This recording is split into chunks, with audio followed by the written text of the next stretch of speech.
Joining us now here in Los Angeles, Miko Brando, who was with us almost every night after this untimely passing, longtime Michael Jackson friend attending the funeral, and Dave, yes, that's his name, Dave. He was David Rothenberg.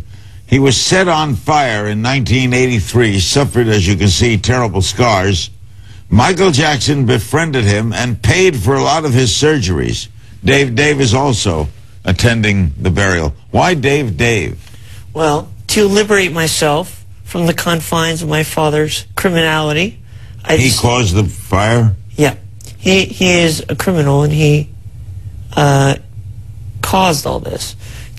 To free myself of his name and his legacy, I decided to become my own person through changing my name. We'll find out how Michael helped you, but Miko, is that a typical story of Michael helping people like this? Absolutely. When he would hear about stories of people in need or needed help, and when we watched the news together, he'd reach out to them, send them a basket, send them a note, get well, or whatever the incident would be, and he'd always reach out to people and help people. Even driving around town, he'd stop and help people. How did he find out about you, Dave?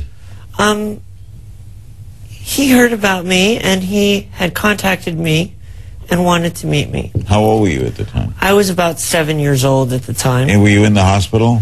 I was not in the hospital at the time. I was in interim, back and forth from surgery. And what did he do for you? Well, basically, he befriended me. He took me into his life, which is very rare for Michael to do. But he opened up his arms to me and accepted me as a very good friend of his. And throughout the years, he never let me go. I believe that's the hearse carrying the body into Forest Lawn.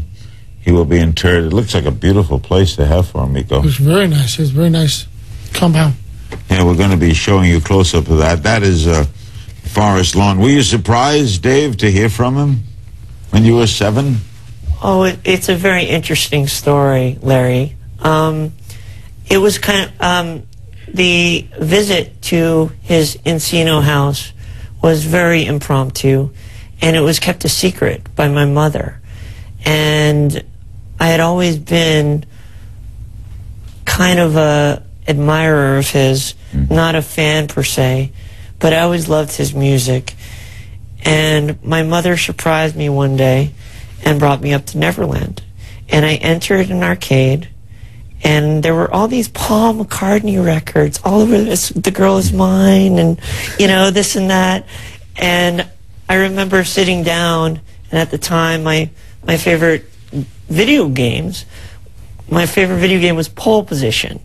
And I was playing Pole Position, and I felt a little tap on my shoulder, and I turned around, and there was Michael. And you know what, Larry? What? At that moment, we embraced, and that embrace never ended throughout our whole entire friendship. Dave, what don't we know about him we should know? Well, I believe what people fail to realize is that Michael was a human being. Throughout the years, I think he was kind of stigmatized by the media, and I believe that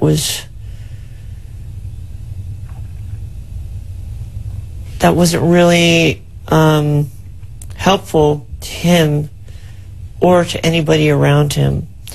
I believe that Michael was a great person. He has never hurt a soul, and I am happy to have been his friend for all these years. I've been a dedicated friend. Miko, how do you explain what Michael did for Dave? That's just the kind of human being he was. He's very loving, caring. He loved Dave from the day he met him. They became friends.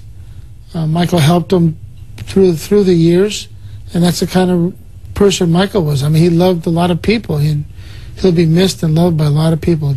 Did he pay for a lot of your medicals? Actually, he did not pay for my medical. My mother had great insurance at the time. So what did he do? Michael offered a lot of emotional support for me. He was there for me whenever I needed to talk to him. He opened up Neverland to me as a means to get away. he was metaphorically, he was almost like a father that I never had. Huh. Well said.